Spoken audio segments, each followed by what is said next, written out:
Socialisation एक बहुत ही vast topic है और इसको हम बहुत डिफरेंट एंगल्स से एक्सप्लोर कर सकते हैं।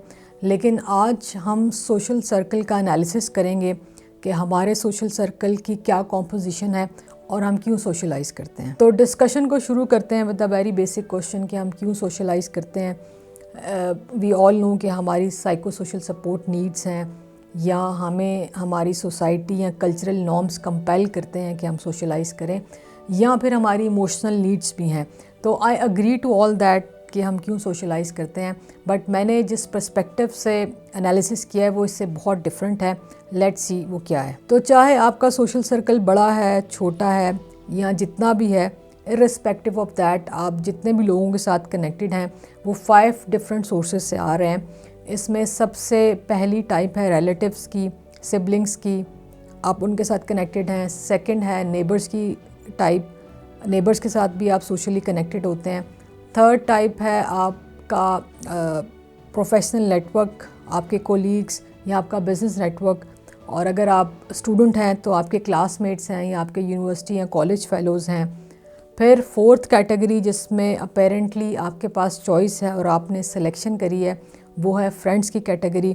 और fifth category I would say digital network, जिसमें सोशल मीडिया के थ्रू आप लोगों के साथ कनेक्टेड हैं। तो जितने भी लोगों से आपका मिलना जुलना है वो इनमें से ही हैं। इनमें नंबर्स ज़रूर वेरी करते हैं फ्रॉम टाइम टू टाइम और फ्रॉम पर्सन टू पर्सन, लेकिन मेरा एनालिसिस या जो मेरी जजमेंट है वो ये है कि जितने भी लोग हैं आपके पूरे सर्कल में, उसमें 50% लोग ऐसे हैं जहाँ पर जिनसे आप मिल रहे हैं वो भी और आप भी, कोई ना कोई म्यूचुअल इंटरेस्ट है आपका या म्यूचुअल बेनिफिट्स, आई थिंक ज़्यादा टेक्निकली करेक्ट टर्म है, कि आप उनसे मिल रहे हैं और वो आपसे मिल रहे हैं क्योंकि प्रेजेंट में या फ्यूचर में आप दोनों पार्टीज़ एक दूसरे से कुछ ना कुछ एक्सपेक्ट कर रहे हैं और कोई ना कोई बेनिफिट्स ड्रॉ कर सकते हैं।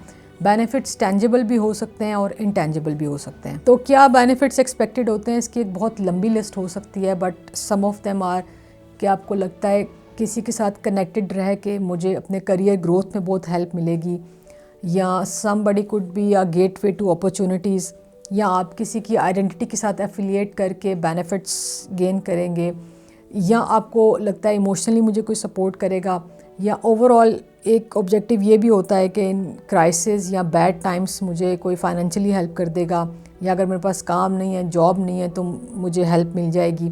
तो ये जो 50% लोग हैं, दोनों पार्टीज़ एक दूसरे से इसी तरह के बेनिफिट्स एक्सपेक्टेड किए हुए हैं और कुछ ना कुछ बैक ऑफ द माइंड ज़रूर होता है उनके सोशली कनेक्टेड रहने का। 10% लोग आपके सोशल सर्कल में ऐसे भी हैं जो कि आपसे बेनिफिट्स एक्सपेक्ट किए हुए हैं और ये एक्सपेक्टेशन वन साइडेड है और आपको बहुत ही क्लियर है कि वो आपके कभी भी किसी भी तरह काम नहीं आ सकते।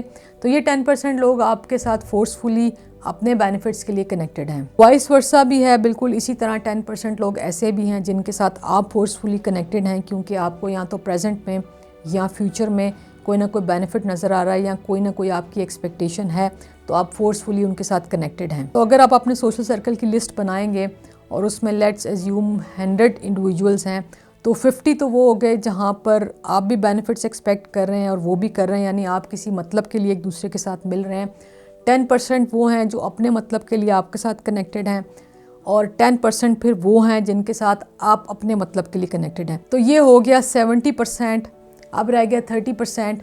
30% में से मेरा एनालिसिस ये कहता है कि 20% लोग आपके सोशल सर्कल में ऐसे हैं जिनसे आप कर्टिसी बेसिस पे मिल रहे हैं, ना तो कोई आपको उनसे मिलने का ऑब्जेक्टिव है, ना ही आप कुछ एक्सपेक्ट कर रहे हैं, ना वो आपसे कुछ एक्सपेक्ट कर रहे हैं, लेकिन आप उनको अवॉइड नहीं कर सकते।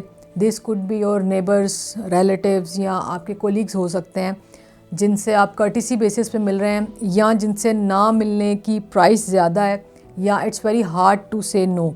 जैसे कि आपके फ्रेंड्स ऑफ फ्रेंड्स होते हैं या फैमिली गैदरिंग्स होते हैं, बहुत से रिलेटिव्स आपसे मिलते हैं और थोड़े बहुत कनेक्टेड रहते हैं, तो उनको नो करना मुश्किल होता है।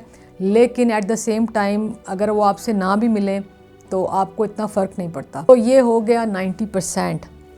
अब आप सोच रहे होंगे 10% क्या है, तो आप वीडियो को पॉज करके ज़रूर थोड़ा सा 1-2 मिनट सोचेंगे वो 10% क्या है जो रह गया है। 10% वो लोग हैं, वो रिलेशनशिप्स हैं जहाँ पे ट्रू बॉन्डिंग है, जहाँ पे प्योरिटी है, जहाँ पे अफेक्शन है, जहाँ पे सिंसेरिटी है, जहाँ पे ट्रूथफुलनेस है और जहाँ आपकी कोई एक्सपेक्टेशंस नहीं है। तो ये जो 10% है, यहाँ पर आपको सोशलाइज करने का स्ट्रेस नहीं है।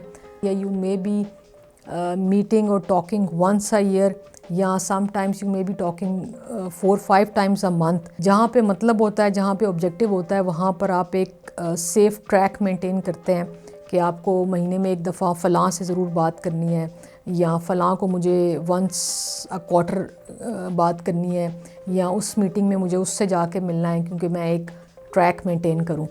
तो ये जो 10% है, ये इससे बहुत ऊपर है। आप भी अपने सोशल सर्कल का इस तरह से एनालिसिस करें। मोर और लेस यही कैटेगरीज होंगी, उसमें परसेंटेज ज़रूर वेरी करेगी। And I would love to hear कि आपकी क्या थॉट्स हैं और आपकी किस कैटेगरी में कितने % लोग फॉल कर रहे हैं। लेकिन अगर जहाँ ट्रू बॉन्डिंग है, जो लास्ट कैटेगरी है, उसमें आपके 10% लोग भी फॉल करते हैं, तो you are lucky enough. And these are the relationships, these are the people जहाँ पर आपको अपना टाइम ज़्यादा इन्वेस्ट करना चाहिए। You should value them. I don't know आपको मेरा एनालिसिस और डिस्कशन कितनी रिलेटेबल लगी और आपका क्या एक्सपीरियंस है, क्या फीडबैक है। You can write me in the comment section. That is the only way we can stay connected. I will see you in the next video. Thank you so much for watching.